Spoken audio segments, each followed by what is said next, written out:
شروع میں جو مضامین ذکر کیے جا رہے ہیں غزوہ تبوک کے حوالے سے ہیں۔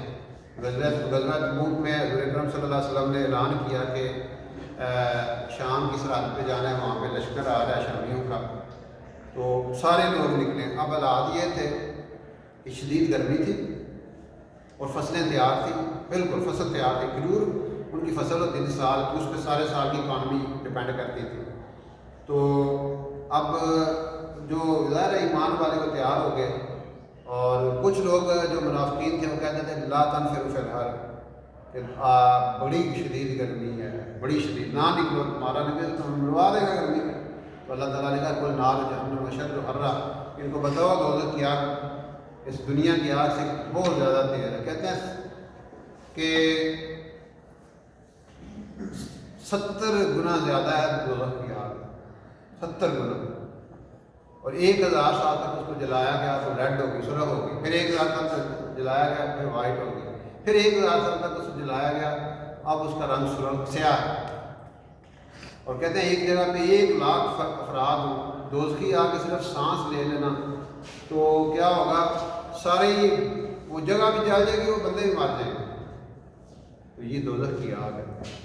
لیکن وہ جو ماننے والے تھے وہ آپ کے ساتھ چل پڑے۔ 3 بندے جو تھے، جو صحابہ جو سارے موقعوں پہ اللہ کے راستے میں نکلتے رہے، وہ نہیں نکلے۔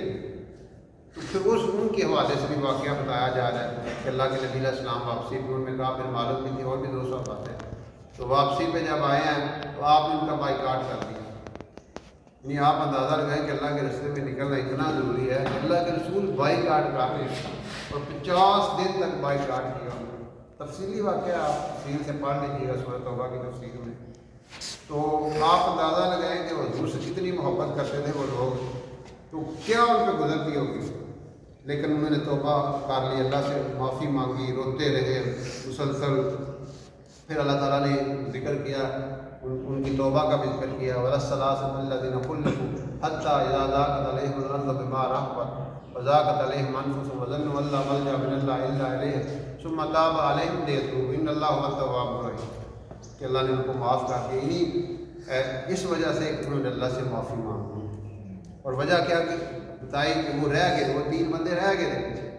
یہ واقعہ ہمیں بتاتا ہے کہ دین کے لیے ہر موقع پہ بندے کو ریڈی رہنا چاہیے، اور اللہ کے دین کے لیے نقل و حرکت۔ اور قرآن میں کتنی آیات ہیں، اسی سورۃ توبہ میں کتنی آیات ہیں، سورۃ انفال میں کتنی آیات ہیں کہ جو میری راہ میں ہجرت کرتے ہیں، دین کی محنت کرتے ہیں، اور جو ان کو رہنے کے لیے ٹھکانہ دیتے ہیں، وہی حقیقی مومن ہے، وہی حقیقت مومن ہے۔ کہیں پہ اللہ تعالیٰ کہتے ہیں اولئک هم الفائزون، وہ بڑے اعلیٰ درجات پہ فائز ہوں گے قیامت کے دن۔ یبشرهم ربهم برحمت منہ ورضوان، اللہ تعالیٰ کی طرف سے خوشخبریاں ان لوگوں کے لیے۔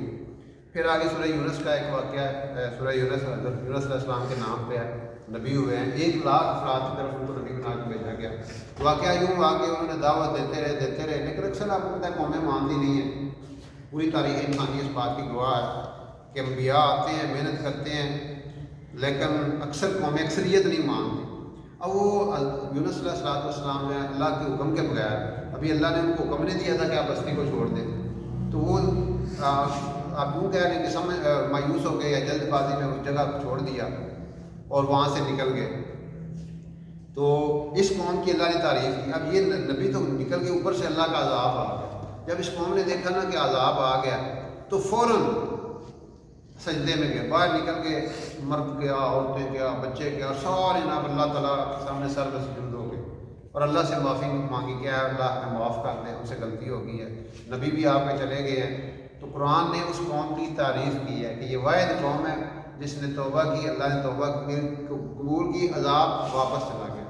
تو جب استغفار کی جاتی ہے، وما کان اللہ لیعذبهم وانت فیہم وما کان اللہ معذبهم وهم یستغفرون، اللہ کہتا ہے کہ اگر آپ علم میں ہوں، رسول کریم علیہ السلام کے بارے میں فرمایا، تو عذاب نہیں آئے گا، اور دوسری بات بتائی کہ استغفار کرتے رہیں گے تو عذاب نہیں آئے گا۔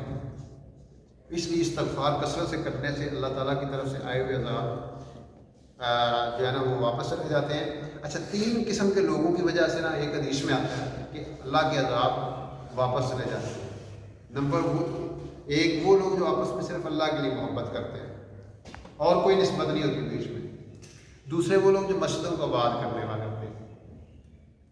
جو وہ لوگ جو مسجدوں کو آباد، مسجدیں آباد کیسے ہوتی ہیں کہ چونا چونا کرتے رہو، ٹیلاں لا دو، نہیں، بتیاں بعد جو نہیں، مسجد کی آبادی لوگوں سے ہے، لوگ وہاں جائیں، نماز پڑھیں، قرآن پڑھیں، مسجد 24 گھنٹے کھلی رہے، ہر وقت کچھ نہ کچھ اعمال ہوتے ہیں۔ اور تیسرے قسم کے لوگ کون سے ہیں؟ جو آخر رات میں استغفار کرتے ہیں، جو تہجد پڑھنے میں، تہجد میں اٹھ کے لوگوں اپنے لیے، لوگوں کے لیے، ساری انسانیت کے لیے استغفار کرتے ہیں، ان کی وجہ سے آئے ہوئے عذاب واپس چلے جاتے ہیں۔ خیر یونس علیہ السلام نکلے، آگے کشتی میں بیٹھے تو کشتی ڈولنے لگی، اچکولے کھانے لگی، تو وہ لوگ آپ اندازہ لگائیں کتنے سمجھدار تھے، وہ کہتے ہیں کہ لگتا ہے ہم میں کوئی اپنے آقا سے بھاگا ہوا ہے جس کی وجہ سے کشتی اچکولے کھا رہی ہے۔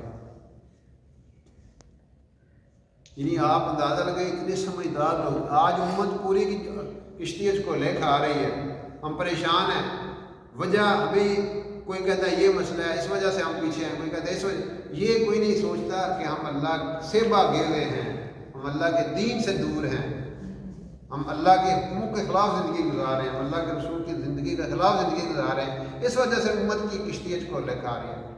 اب انہوں نے مشورہ کیا کریں؟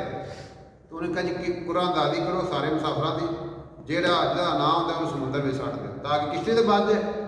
اب ایک دفعہ نکالا یونس علیہ السلام کا نام، قرآن دادی سمجھ دو نا، پرچیاں پائیاں، ایک دفعہ، دو دفعہ، تریویں دفعہ انہوں کا نام آیا۔ وہ اب تینوں دفعہ ان کا نام جو آیا نا، تو پھر کیا ہوا